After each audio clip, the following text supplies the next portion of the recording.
really good, dude. Thank you. I can use that clip.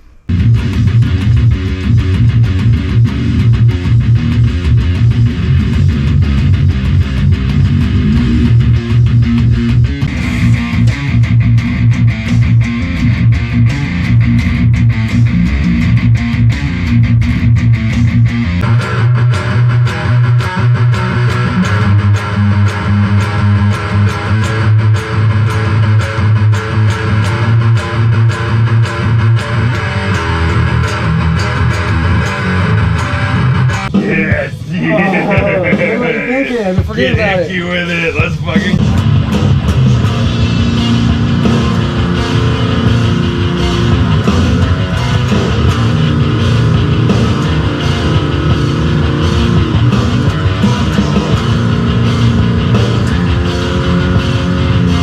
This show, this interview has been brought to you by CRC QD Electronic Cleaner. Now, if you're having problems with your pots or anything, your volume knobs, if it's scratching, any of your electronics, you can literally unplug it, turn it upside down, and spray this in it, and it'll get all that crap out of there. Like, I swear by this, and it has a 50-50 chance of fixing all your electronic crap. Now, I wanted to turn you on to this stuff. Do you ever use this? I use, was it Deoxit? Yes, same thing. Good man. Okay, so Yeah. you use this, so you pass that vibe. Okay, he uses the Deoxit spray. You guys got to get this stuff. It'll save you tons of money. Does that look familiar? Is that a lens cleaner of some sort? Very close. This is the guitar string conditioner. Ah. Yeah, so you use this, and you go over your guitar, and after every time I play it, I just kind of apply that on there. That'll and that helps condition your string, because you notice how they start to smell metallic. Yeah, after a while. Yeah, it's like when you sniff your fingers. I'm not saying anything to nobody, but yeah, you know what I mean. You're just we've like, all done wait it, a minute, you know. Yeah. This is my gift to man. you. Absolutely. Hey, I appreciate that, man. Yeah, I'm gonna help make you save your strings. No, I'm gonna start using this after every time you play. Yeah. Put it on your guitar. Yeah. Especially if you leave them out like this, because they oxidize. Just a couple of products I use. I'm not sponsored, but hey, who knows? If you guys have any gear, anything you want us to demo, either one of us will be happy to do a review for you. Gaskell, thanks for coming out, man. Thanks for having me, man. Hell yeah. Oh, it's good to be here. Yeah. Well, that's a sick guitar. That sounds good. Thank you for bringing out your equipment and getting me set up here and helping show me your vision, which is to help guys like me get their studio running. And I am at the spot where I need to grow, and it's perfect timing that I met you, and you took the time to come out here tonight and to set your rig up and to show me what you're doing. So first of all, thank you, and we'll get started. What got you into playing guitar, man? Blood. I think it just kind of ran in the blood. Grew up in a musical family, so there wasn't really an option where it wasn't accessible, which I got pretty lucky. But it wasn't until I want to say about 13, 14 years old is when I really started like, okay, this is my thing, you know. Started playing bass and guitar kind of simultaneously at the same time, and it just kind of snowballed from there.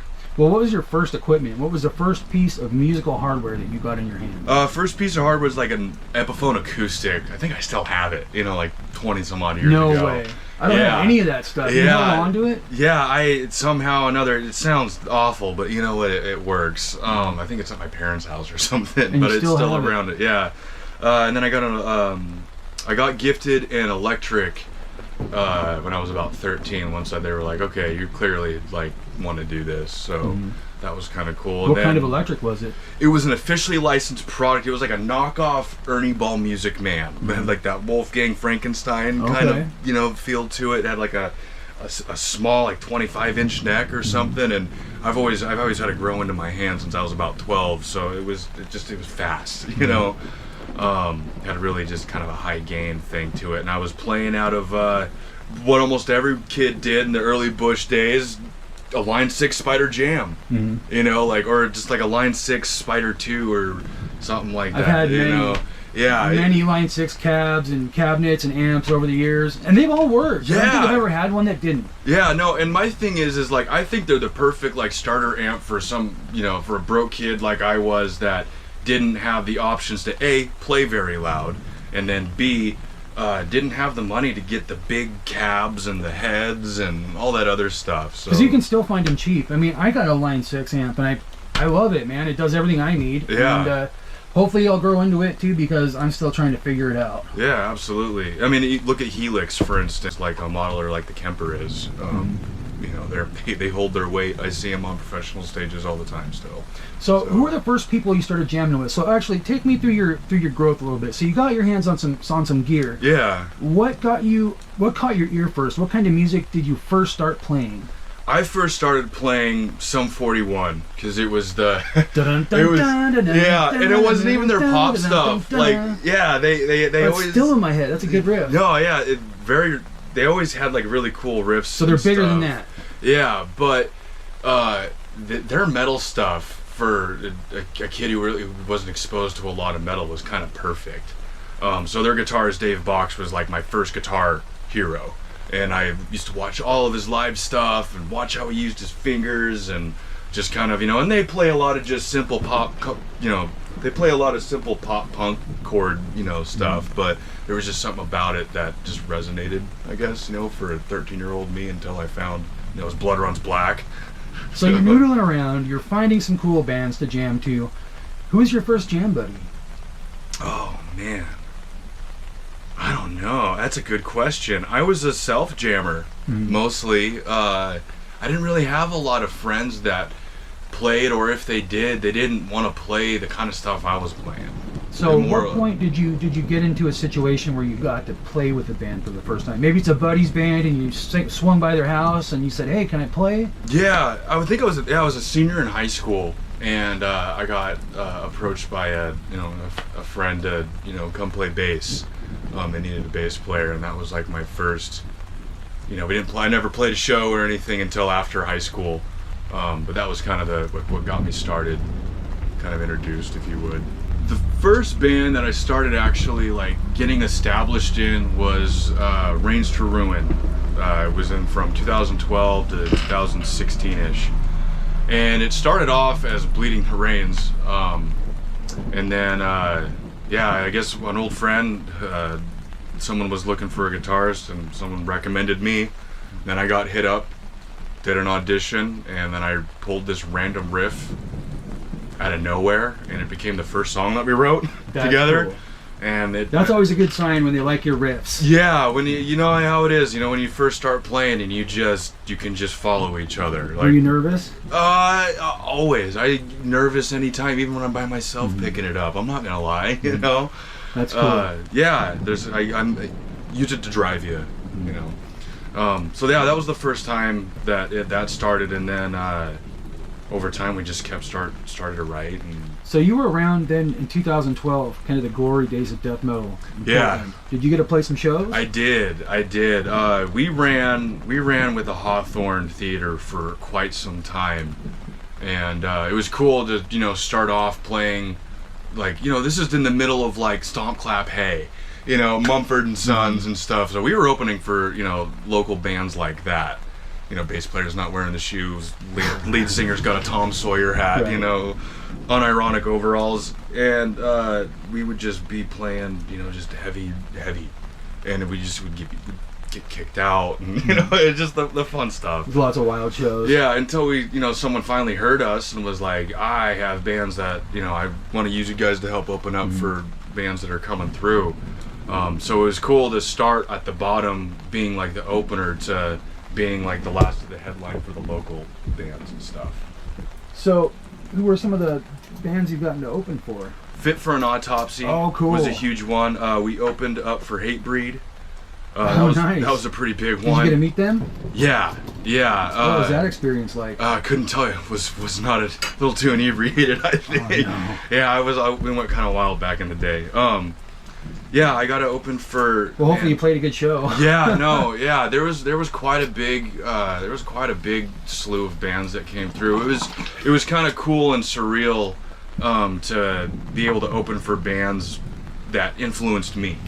You know, just as like a guitarist personally. Did you get to tell anybody that, hey, you influenced me growing up? Yeah. We always dream about that day, right? Yeah. Meeting our influences. No, did it go how you hoped it would? No, it never does. Like, you always think of all the clever shit you should have said later. Yeah, and then right? you say it backwards. Yeah, you know? say it in front of a mirror. Yeah.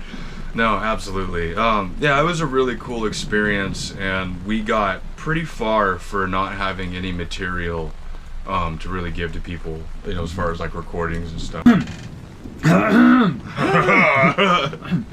So what are some of the riffs that inspired you early on? Some of the riffs that inspired me early on. Okay, we'll go back to Sum 41, Hell Song. Oh yeah. Oh, we got a tune up real quick.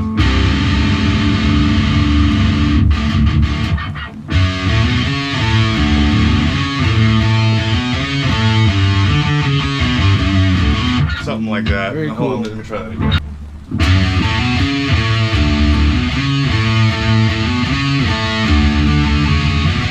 Very Something cool. like that. Or my like. It's very melodic. Yeah, I like melodic and sad. Anything dark, melodic, and sad is my frequency. Well, that's a very good mix. Yeah. Now, what's something that you've written along those lines? I'm just gonna show 30 minutes. Yeah, you of could. fucking, Yeah, just get. 30 minutes. Can of I get worst. the metronome? I like 135 if you don't mind.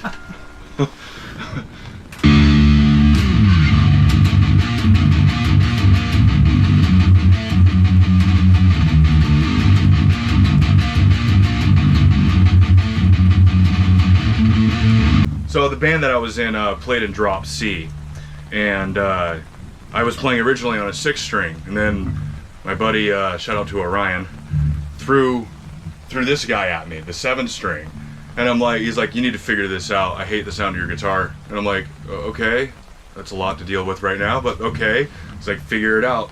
I'm like, what do I do with the 7th string? He's like, you're gonna figure it out. So I figured it out. So I was from the 6th string down was drop C, and then I octavated the G. So That sounds really good.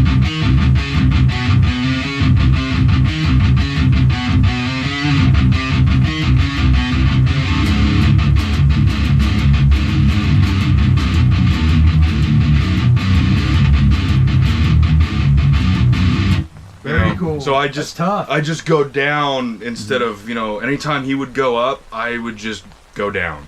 So now, when you're doing that, now tell me about what happens with the tone. Did you start playing with your tone? Because if you're like me, you've never been satisfied with your tone.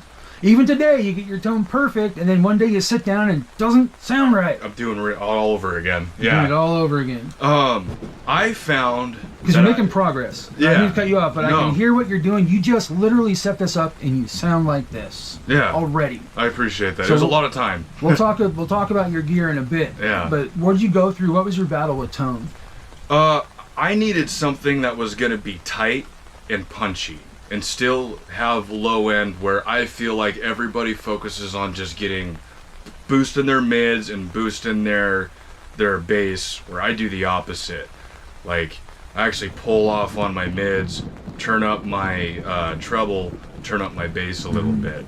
Especially when I'm playing in lower tunings, it just makes a big difference for me to get that punctuality and get those accents, because I don't like playing a lot of notes. I want my notes to, I want you to hear what, you know, I like to play less is more, essentially. Now, is there a difference when it comes to live sound versus, let's say, online?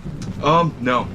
And that's one of my biggest things is, like, what if I'm recording, if I'm jamming, what I'm hearing in my headphones is what I want to hear in the DAW when my recording through the speaker. Well, that's a big part of it too, because I'm still in a place where I lose that tone all the time. Like, before you got here, I tried hooking up my tone to my PC, and it sounded fried. And I'm like, you got to be kidding me, man. I mean, and sometimes I play a video on TikTok and it sounds great. Sometimes it sounds like poop, and I don't know what happened. You know, for instance, this I have to redo everything because I switched from going from a line to SPDIF to coaxial cable, so it's digital. Well, now it's like trying to. Now it's like trying to train a wild Mustang tone. Like, I have to redo everything just to get it dialed in and tightened up. But at least you have your options, right? You can get it there.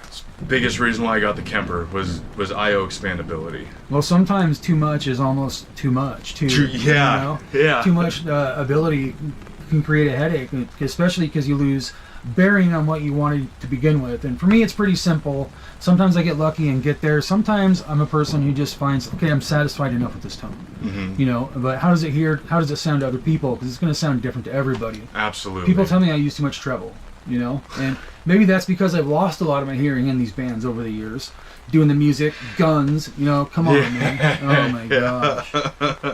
Yeah. Yeah, good old tinnitus. So let's talk about this guitar a little bit. You got some Yeah. Fishmans in there? Yeah, so I got this guitar on Marketplace for about $150, I want to say. Less than 200, I remember that. One of my favorite bands is Left to Suffer. Check those guys out. And I kind of took their tuning from them a lot. There's a couple other bands that use it. But after listening to them and getting more into that style of music, I was like, I feel like an 8-string is just gonna check all my boxes, if you would. I found this randomly on almost 3 years ago now, actually. Right, I remember it was right before Thanksgiving. This is an Ibanez RG8. I swapped the pickups out for Fishman Stephen Carpenter's. Okay. Deftones. Yes. Big Deftones fan. Yeah. Huge crush on Chino. Oh, dude, yeah. Like if he was like, "Hey, Brandon, what do you do tonight?" I'd be like, Man "This Crush car, Monday? bro." What do we? Yeah. Be quiet and drive, bitch. You know what I mean? So I threw the Fishmans in there. I did very minimal setup. I thought I was gonna have to redo the tuning pegs, but they hold up really well. This thing holds That's tune. good. I also use a 9-string set on Okay. this, and this is gonna make everyone really mad. Which is there's a reason. This is a 105, and the reason why is because I'm a rhythm player. I don't need every time. Like I got in an argument with this kid at Guitar Center one day, and he was like one of the lesson nerds or whatever. And he's like, "But you just lose all the musicality," and I'm like, "No, like I want resonance, I want beef, I want that punch." So I use really thick strings on. I think this is a 13 or a 14. So and then the back here, this is a battery pack. So this is something I find really important. We had to mod this because it didn't have enough space and room. So you charge this by USB. And so you know how if you have active pickups and you use a 9-volt battery, right? You know how you start slowly losing tone? And it drives me nuts. You don't realize it until you're 15%, but you started losing tone at 30% of that battery life. Right. This doesn't do that. It just shuts off. Well, that's an excellent mod. I know exactly what you're talking about. Yeah, I'm not a fan of actives. In fact, if I could, I'd trade. I do like these Fishmans, but you know what? I'd rather have some Vaders in there. Yeah. I don't have to worry about freaking batteries and It's a pain. It is a drown pain. noises and stuff. Yeah. But they did that one pretty good. Now, okay, the next thing, speaking of this guitar, this is a Chinese guitar. Where was your guitar made? Oh, man, I think Indonesia. Indonesia. Yeah. Okay. And, dude, this thing is like, if you're looking for an 8-string, I think you can get these stock for like $500. Definitely change the pickups out. They're garbage. My entire Kemper catalog is in this. Nice. I can put this into any Kemper and upload what's on it. Your tones and all Yeah, that it's stuff. just an exact copy. So I always keep one of these in my toolbox. That's an excellent In backup. fact, I feel like everyone needs a toolbox. Yes. So I have extra, I got guitar tools.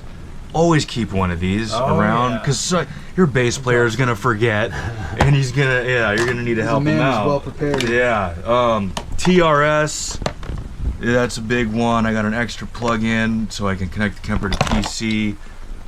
Never not need a USB-C. You know, just this is a splitters. I'm all about splitters. Splitters. Yes. There's never a situation, the way I look at it, if I'm going to anywhere, I want to be able to plug in without ever having to like think about it. So if I can come up and just have my box of tricks, I don't have to worry if something's going to work or not, whether I know what they have or not, if that makes sense. That makes a lot of sense. In fact, too much sense.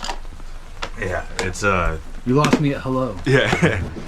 I get these at the Dollar Tree. Oh, $1.25. Hey, saving money is cool. Yeah, and I'm all about it. So I have like 7 of these throughout my studio, and I just label them, and anytime I need something in there, I'm just like, it's my ready accessible. So this is something I recommend any player do, and just go to Dollar Tree or just find a small toolbox. And in here, I have some powers, like some easy power supplies. I got the USB connections I need for my Kemper. Some TRS cables here. I'm really into splitters. So for instance, this is XLR to TRS. I don't like going into any kind of situation and having to think if I can plug into something. So I always have the means, if I can, to do so. Got some guitar tools in here, USB-C, an extra tuner just in case. I got a 9-volt. That's for your bass player, I already know. Yeah, I was gonna say also for the bass player, in case you know you run out of batteries, you always got your 9-volt. Don't tell me you have a can of cat food in here. Yeah. This one's pretty big. This is my Kemper USB, and I actually have a few of these. And anytime I make an update on my Kemper, I copy it to this, because if anything ever happens to my Kemper or someone else wants to get my tones, I have them on here, and you can just plug it straight in. I don't know any other modelers that do that, which was a huge selling point for me, because when I was in another band, the other guy, when I was in another band, the guitar player had a Kemper, and that's kind of where I got started with the whole thing. And I just love the fact that we could always have a backup of each other's stuff at any point, and if something happens, we can just go back to where we started. That's a really nice feature. Yeah. And then always keep an 8-string pack, even though I like to use 9s. It'll work. It's usually not the thick string that breaks anyways. No, yeah, that one usually stays out for a while. Super handy guitar tool. Oh, hell yeah. Yeah, they call these the octopus or something like that. Great minds think alike. Yeah. There's some of mine. Actually,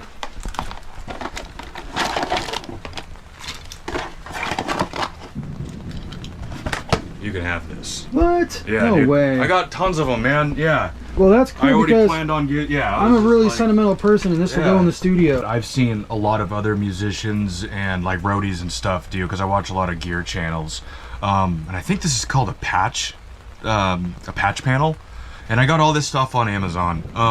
It's a 24-slot custom panel that you can essentially, like for instance here I got XLR, TRS, I have my remote cable here, USB, and what this is, everything here is plugged straight into the Kemper. And the reason that's cool.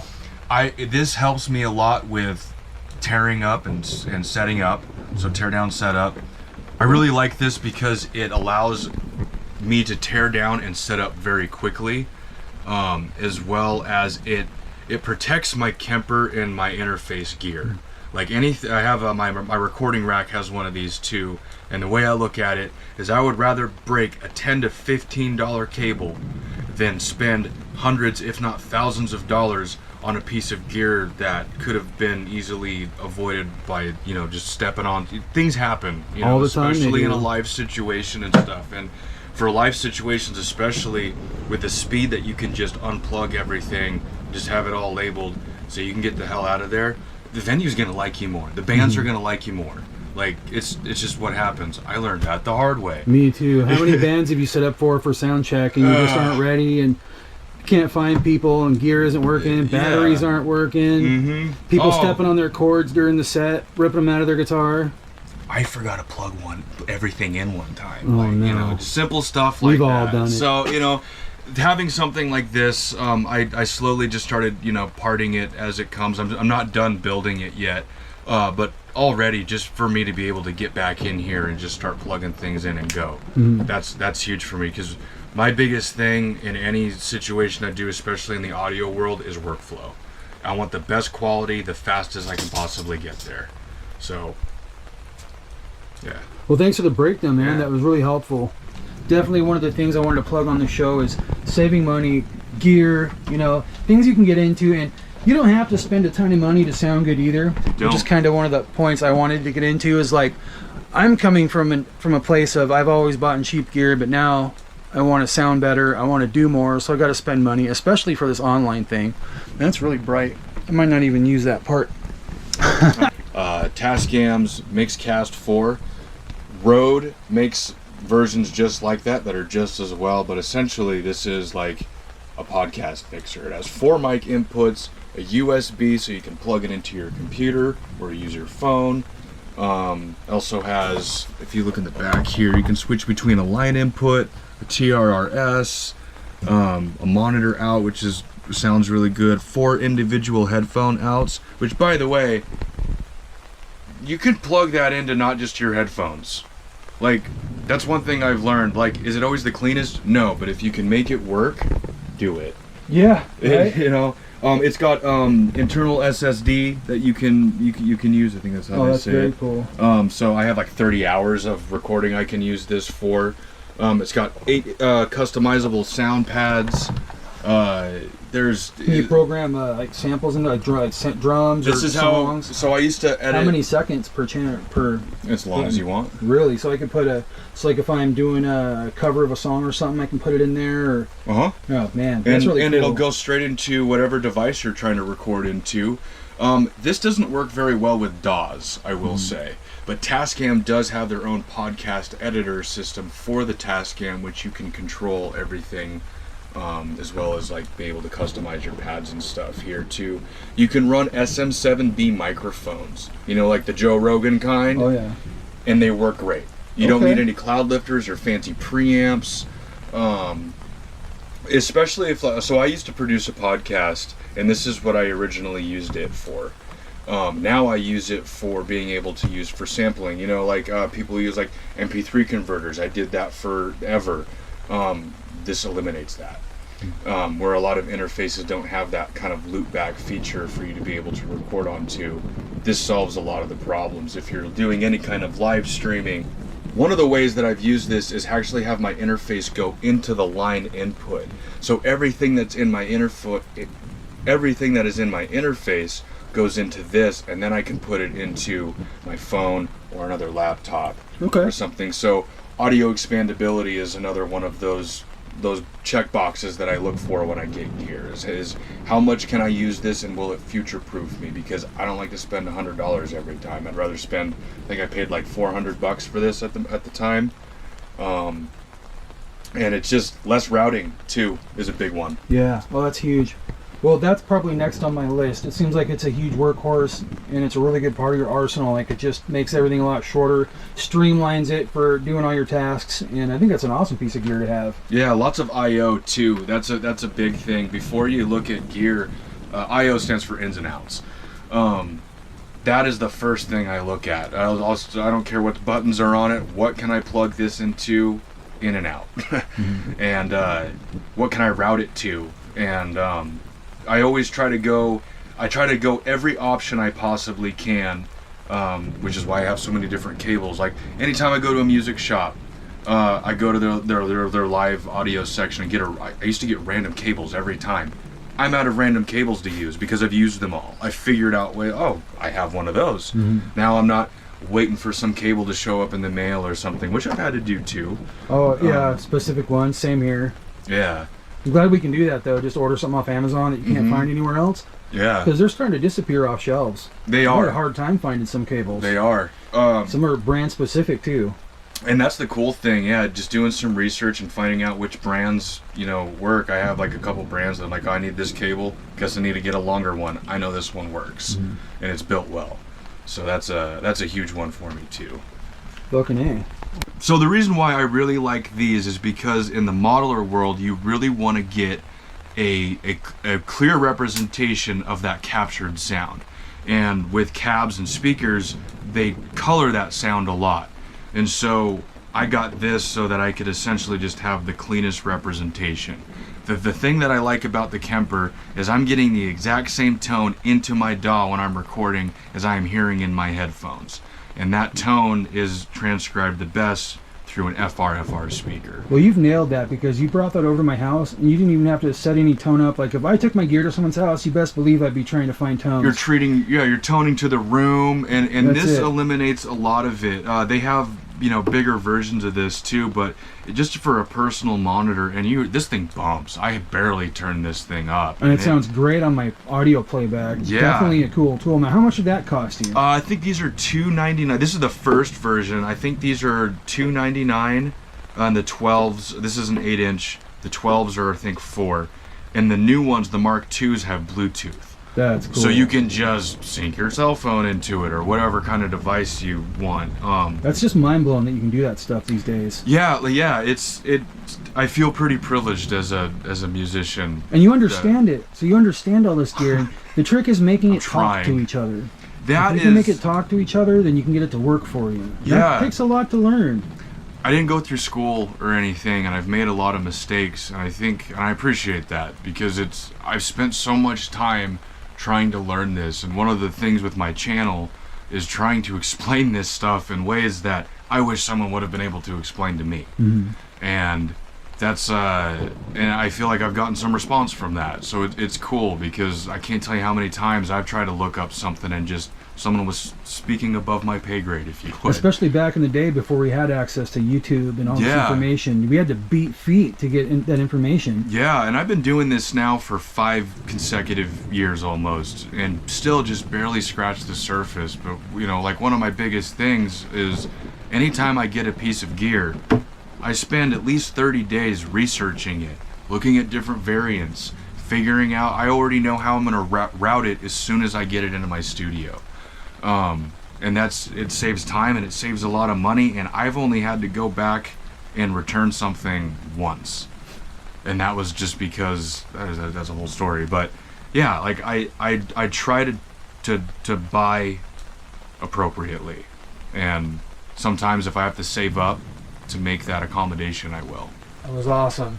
Yeah, thanks for having me. Got some good riffs in, and yeah, good interview, very solid. Yeah, could be more stoked. Yeah, my heart is full, and you've been an awesome guest, and thanks for the gifts.